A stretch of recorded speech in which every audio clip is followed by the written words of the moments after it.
Well, hello everyone. This is Christy Johnson again with End Times in America. I have made a commitment that I just have to speak out on these issues.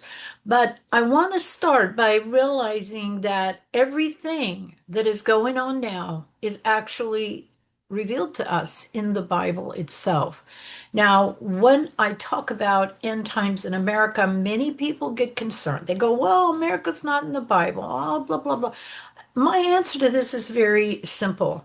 Did God know there was going to be a United States of America? And my answer is yes, of course. He knew that. He knows that. And he also understands the total reason for our existence and the total reason that we may fall. My take on this is, are we in the end times? And I have to say, of course we are, because Israel has been restored back into their land. This was a prophecy that a nation would be born in one day. And this was a sign, very important sign, that told us the generation that saw the beginning of this wouldn't pass until all would be fulfilled. Check me out on these scriptures. If you have an issue or a question about it, I'd be happy to interact with you at some point where I can answer questions. Right now, I'm just making the videos. I want to get people engaged in realizing why Bible prophecy concerning the end times is important for every Christian. And people go, well, yeah, but I don't think we're in the end times. I go, you know what? I'm in my end times. You are in your end times. And how do I know that? Because none of us are going to live past a certain point. We are all living in our end times. So, what we need to know and understand about the Word of God is from the beginning in Genesis all the way to the end in Revelation. And when we try to say, oh, I don't need to know about Revelation, I just can't accept that that's a logical thing for a Christian to say, because Revelation actually is only detailing what prophets in the Old Testament, nearly all of them spoke about. Some of them called it the last days, like we read in Daniel. Also, we read that this is the day of the Lord. There is prophecy about the end times throughout the Bible, and we don't have to go, wow, I can't understand anything about the end times because I can't read Revelation. You don't need to do that. But I did, and I also related the things in Revelation back to the prophets in the Old Testament and much of what Jesus had to say about the end times himself. Read what Jesus had to say in Matthew 24 and understand that this was something that his followers wanted to know about, particularly those who were closest to him wanted to know what will be the sign of the end times. And the first thing that he said is, take heed, no man deceive you. The first thing about the end times is that it's a time of deception, it's a time of confusion. And I want you to know that I believe, and it was not easy for me to come to that conclusion. I don't expect everybody to do that, but I believe that the rise of Islam, it's taking of so much of the world by force, which did not just start in the last few years. America has just become aware of it because of the invasion of Islam into America. But Islam has been taking over the world for generations, 100, let's see, I think 1400 years would be the closest estimate, because this is when Muhammad began to go about conquering other people and forcing them to accept him as the prophet and forcing people to submit to Islam, which, hello, that's what the word means. It means submit or surrender. It does not mean peace. Islam means submit or surrender. And I hate to tell you, but we now in the United States of America are just seeing how this invasion of Islam into America, that that's really what it's all about. So I'm hoping I can share some clips with you that will show you things that are going on in 2025, 2026. But first, I want to share with you an eye-opening video. This is something, if any of you are old enough to recall or faithful enough to the news media to know what C-SPAN is or was. C-SPAN was monitoring meetings going on in our government.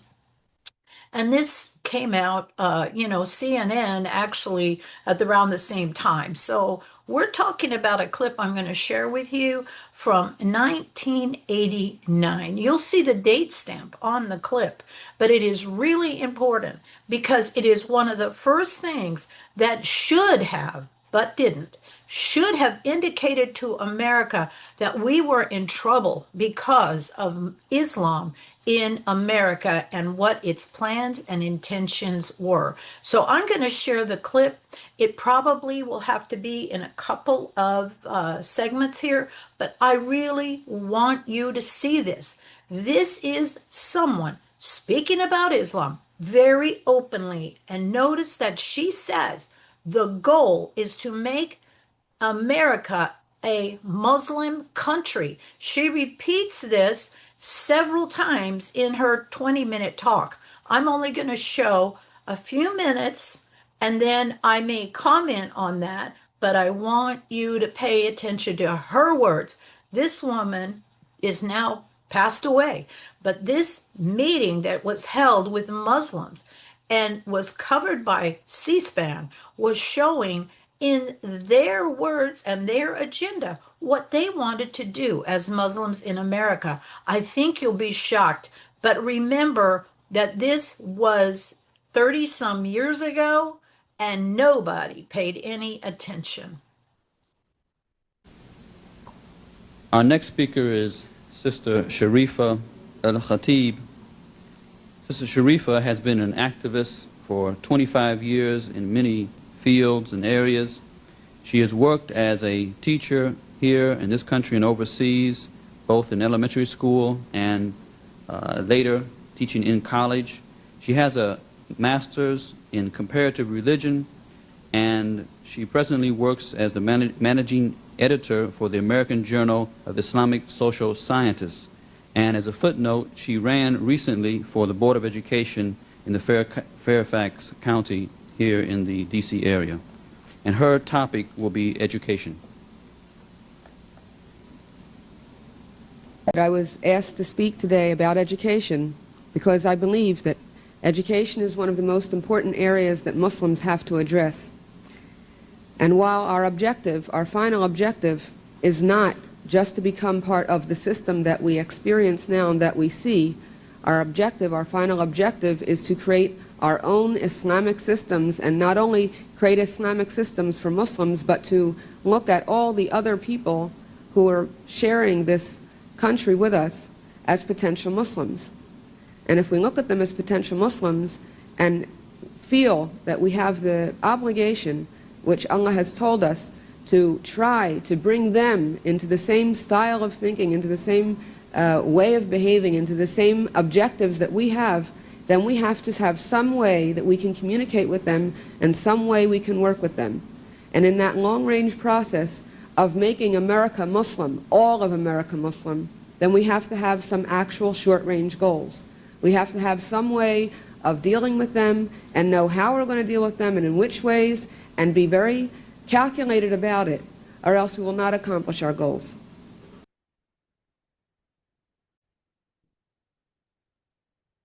Did you hear what she said?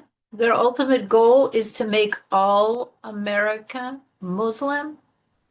I bet y'all didn't hear that. I bet nobody covered that. I bet nobody talked about it. And I'll be honest, I didn't talk about it, and I didn't know it either.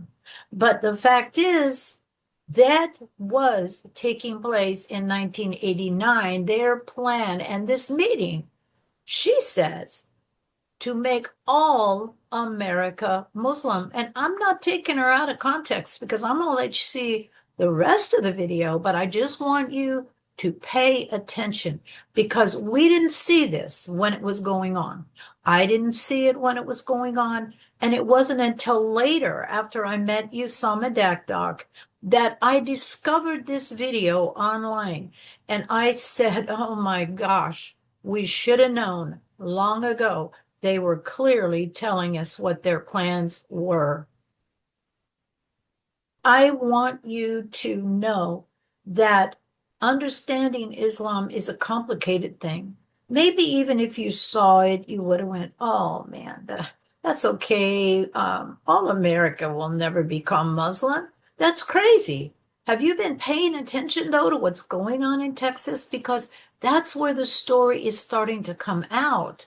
That is where we are hearing the news about creating Sharia compliant communities. Used to be called Epic City. This was in Plano, Texas, where we were hearing about the East Plano Islamic Center. That's where Epic came from, and they were going to build a community called Epic 2.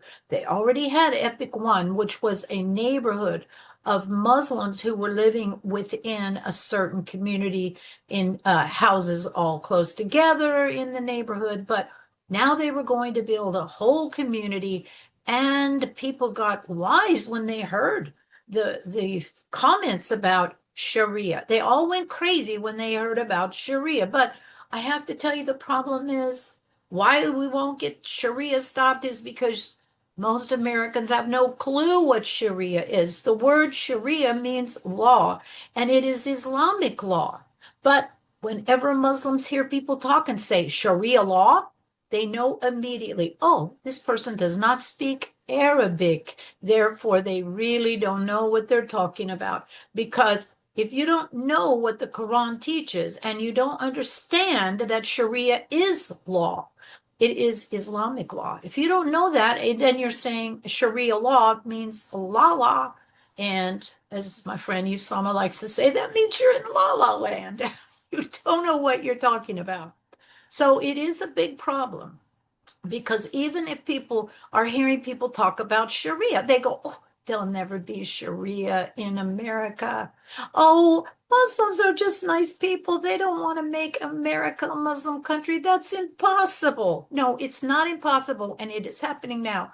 In New York City, we have a mayor who is a Muslim and who ran as a socialist in the Democratic ticket. Well, guess what? Many socialists just love this idea. What they don't understand is Muslims have always been able to connect to socialists. They always have. In fact, that's why they supported Hitler, and many of them joined the SS under Hitler, because Islam has no problem with socialism. So you please be wise, fellow Americans, please be wise. As I said, had you even heard this or known about it before, you might have just blinked your eyes and said, oh, that's okay. We're a country where everyone can practice their own religion.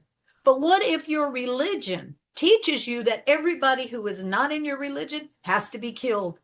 Do you know of any Christian denomination that says, oh, if these people don't become Catholic, we're going to slaughter them. Oh, if these people don't become Baptists, we're going to go and kill them all. If these people don't become United Methodists or Methodists, we're going to go kill everybody else. No, this is what we think of religion. But in Islam, it's totally different animal. If you do not submit, if you do not surrender, remember that's what Islam means, surrender or submit.